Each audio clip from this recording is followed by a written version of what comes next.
न करणारे आहे. नसरापूरला देखील यापूर्वी अशी घटना झाली होती, काय सांगाल? खरं तर शब्दच फुटत नाही आहेत, कारण त्या मुलीच्या आई वडिलांची परिस्थिती बघितल्यानंतर आम्ही त्यांचं काय सांत्वन करावं हा प्रश्न आमच्या पुढे पडलेला आहे.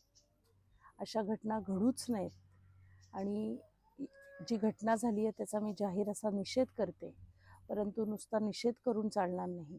तर पुढच्या काळात सुद्धा अशा घटना घडू नयेत याच्यासाठी आपल्याला शासन असेल, समाज म्हणून असेल, आम्ही सगळे लोकप्रतिनिधी म्हणून असेल, याच्यासाठी नक्की काय करणं गरजेचं आहे याचाही विचार पुढच्या काळात करावा लागेल.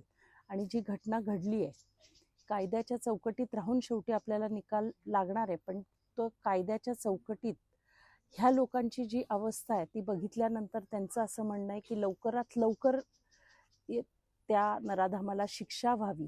आणि याच्यासाठी आम्ही शासनाला विनंती करणार आहोत की अशा केसेसमध्ये काहीतरी कालावधी ठरवून द्यायला पाहिजे की तेवढ्या दिवसात निकाल हा लागायलाच पाहिजे, चार्जशीट ही लवकर जायला पाहिजे आणि फास्ट ट्रॅक कोर्टवर अशा केसेस चालल्या पाहिजे. हे जे सगळं प्रकरण आहे फास्ट ट्रॅक कोर्टामध्ये गेलं पाहिजे, स्थानिकांची देखील भूमिका आहे. तो जो आरोपी आहे नराधम आहे त्याला फाशीची शिक्षा झाली पाहिजे.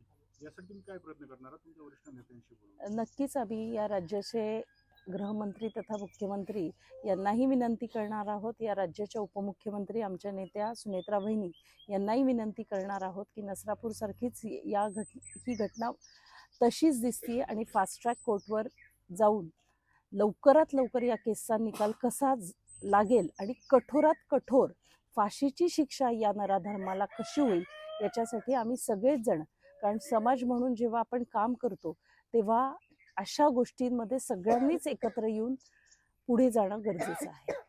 अशा पद्धतीचे जे गुन्हे करतात तर त्यांच्या कायद्याचा धाक राहिलेला दिसत नाही असं जाणवतंय. काय नाही, आता हा इतकी विकृत मानसिकता आहे की आता नक्की काय करावं, म्हणजे शब्दच नाही आहेत ह्या गोष्टी बोलण्यासाठी. आजची परिस्थिती ही आहे, कारण त्या मुलीच्या आईच्या परिस्थिती बघितल्यानंतर आम्ही पण महिला एक आई आहोत आणि जी वेदना, म्हणजे आम्ही फक्त सांत्वन करू शकतो की ताई गप्प बस आहे, पण तिला काय वेदना होणार असतील ह्या शब्दात व्यक्त करणं खूप अवघड झालेलं आहे. आत्ताच मॅडमनी सांगितलं तसेच अगदी आम्ही सगळे निशब्द आहोत, कारण मी नुकताच आयुक्त महिला बालविकास चा कार्यभार स्वीकारून मला 1च महिना झाला, पण त्या 1 महिन्याच्या कालावधीमध्ये जवळजवळ हे 4थं प्रकरण आहे.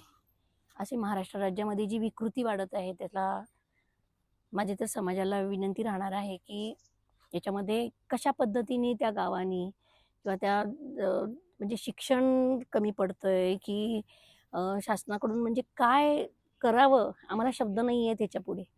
आज ती चिमुकली आहे, असे आम्ही 3-4 चिमुकल्यांचं बघून झालेलं आहे की म्हणजे आता ह्या 1 महिन्यातल्या ह्या अशा प्रसंग आहेत आणि मी या कुटुंबाची फक्त सांत्वना करू शकते. त्यांची आधार जो आहे किंवा जी त्यांची मानसिकता आहे ती आपण नाही झेलू शकत, ते त्यांना स्वतःलाच झेलायचं आहे आणि ह्याच्यातून त्यांना पुढं जायचं आहे. पण हे फक्त एक उदाहरण झालं तर सगळ्या समाजाने ह्या छोट्या छोट्या उदाहरणातून गेलं पाहिजे पुढं. खूप मोठी आपल्या पुढं समस्या आहे. शासन सगळं मदत करू शकतं, पण हे जे मानसिक आधार किंवा त्यांची जी कुटुंबाची जे उद्धार झालेला आहे त्याला आपण किती म्हटलं तरी आम्ही पोकळी नाही भरून काढू शकणार. तर आम्ही तुमच्या पाठीशी आहोत. माझ्या समाजाला हीच विनंती राहील की सर्वांनी एक होऊन अशा नराधमांच्या बाबतीमध्ये जर असा प्रसंग घडला तर काहीतरी केलं पाहिजे. कायद्याच्या चौकटीत राहून आपण काम करतो, काम पाहतो, पण अशा प्रसंगांना कशा पद्धतीने जावं आम्ही पण निशब्द आहोत. ही आज आमची शासन म्हणून अशी अवस्था झालेली आहे, तशीच समाजाची आहे हे आम्ही जाणू शकतो.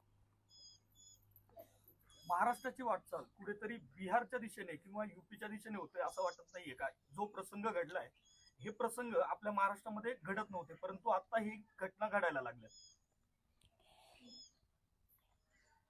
वाटचाल म्हणण्यापेक्षा मी असं समजेन की मानसिक विकृती झालेली आहे ही, आणि याला कुठेतरी सोशल मीडिया सुद्धा मोठा जबाबदार आहे. आणि समाजामध्ये मी मगाशीच म्हटलं की शिक्षण कशा पद्धतीने जावं, कसं जावं, कुठे जावं, कारण शासन शिक्षणासाठी खूप प्रयत्नशील आहे, पण तिथं प्रत्येक पालकसुद्धा आपल्या मुलांच्यावर संस्कार करायला पाठीमागं पडत नाही आहेत. मग हे सगळी पाश्चात्य संस्कृती घेऊन किंवा विकृती काय कमी पडतंय ह्याचा अभ्यास करून पुढे जायची गरज आहे असं मला वाटतं. आयोगाच्या माध्यमातून आपण या संदर्भात काय म्हणजे आयोगाची काय जबाबदारी असणार आहे, कशा पद्धतीने आयोग याकडे पाहतो? आयोगाची आज इथं जे काही अधिकारी किंवा हे आहे ते, मी इथं आयुक्त महिला बाल विकास म्हणून आलेली आहे. तर आयुक्त महिला बाल विकास म्हणून आम्ही ज्यावेळी शासनाकडून हे करतो, तर आम्ही इथं आपल्याला आर्थिक मदत अशा प्रसंगी द्यायचं मनोधैर्य योजने माध्यमातून, तर ते आम्ही प्रयत्न करतो. पण आयोग म्हणून जे त्यांच्या वर्कशॉप होतात, काही कार्यशाळा होतात, तर त्या आयोगाचे आपले अधिकारी म्हणजे ॲज अ विभागाचा भाग म्हणून मी सांगते की त्यांचे सुद्धा प्रयत्न सुरू आहेत. परत परत येतं इथं मानसिकता आणि विकृती किंवा समाजाची चाललेली वाटचाल, त्याच्यात सर्वांनी एक होऊनच आपल्याला पुढे जावं लागणार आहे. शाळांमध्ये, प्राथमिक शाळांमध्ये जे शिक्षण दिले जाते विशेषतः मुलींना, नन्हीकली असेल किंवा त्या संदर्भातले जे गुड टच, बॅड टच किंवा ह्या पद्धतीच्या मनोवृत्ती ज्या असतात ह्या ओळखण्याच्या संदर्भात, हे फक्त एक फॉर्मॅलिटी म्हणून होतंय असं वाटतंय का तुम्हाला? तुम्ही अधिकारी पण आहात. फॉर्मॅलिटी म्हणून होत नाही. मी तुम्हाला परत सांगितलं की याच्यामध्ये सगळ्यात मोठा भाग जो आलेला आहे तो मला तर असं वाटतं की सोशल मीडियाचा खूप मोठा परिणाम आजच्या पिढीवर होत आहे. आणि कदाचित शिक्षण नाही म्हणून बेकारी आणि मग काही करायचं नाही किंवा म्हणजे मानसिकता त्या वृत्तीची आहे. आता मी आज 4-6 ज्यावेळी मी बालगृह किंवा महिलागृह बघते, त्याच्यामध्ये आमच्या लक्षात येतं की म्हणजे नातीसुद्धा विसरून गेलेली आहेत लोक. ही भाऊ अत्याचार करतो, वडील अत्याचार करतात आणि अशा महिला तिथं आलेल्या आहेत, पीडिता तिथं आलेल्या आहेत. म्हणजे ही मानसिक विकृतीच म्हणावी लागेल. मी ह्याच्यापेक्षा दुसरं काहीच सांगू शकणार नाही. शिक्षण कमी पडतंय असं मला म्हणायचं नाही आहे किंवा आपण तिथे कमी पडतो असं नाही आहे. त्याची मानसिकता काय जातीये आणि कुठे जातोय ती व्यक्ती, हे महत्त्वाचा भाग आहे. अवेअरनेस येण्यासाठी शासन स्तरावरून तुम्ही काय प्रयत्न करणार आहात? आपली जनजागृती सगळ्या ठिकाणी सुरू असते. वेगवेगळे कॅम्प घेतात महिला बाल विकास विभागामार्फत. जिल्हा पातळीवरती, गाव पातळीवरती सुद्धा विविध कार्यक्रम होतात. फक्त लोकांनी त्याच्यातून काय घ्यायचं हा खूप महत्त्वाचा भाग आहे. जी विकृत गुन्हेगारी आहे याच्यामध्ये कुठेतरी कायदा कमी पडतोय असं वाटत नाहीये का? आपले जे काही कायदे आहेत त्या कायद्याच्या चौकटीतच आपल्याला मर्यादेतच काम करावं लागतं. काही ठिकाणी असं वाटायला लागलंय की ही परिस्थिती बघून की ह्याच्यामध्ये काही बदल व्हायची आवश्यकता आहे आणि त्याच्यासाठी सुद्धा शासन स्तरावरती नक्कीच पॉझिटिव्ह विचार होतील. पण आपल्याला शेवट हिंदू कायदे आणि भारतीय कायदे ह्याच्या बाहेर, चौकटीच्या बाहेर जाता येत नाही. ही पण एक मर्यादा आहे.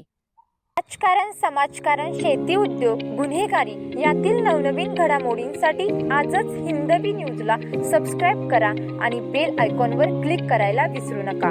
महाराष्ट्रातील एकमेव निपक्षपाती चॅनल म्हणजे हिंदवी न्यूज, सर्वसामान्यांच्या न्याय हक्कासाठी.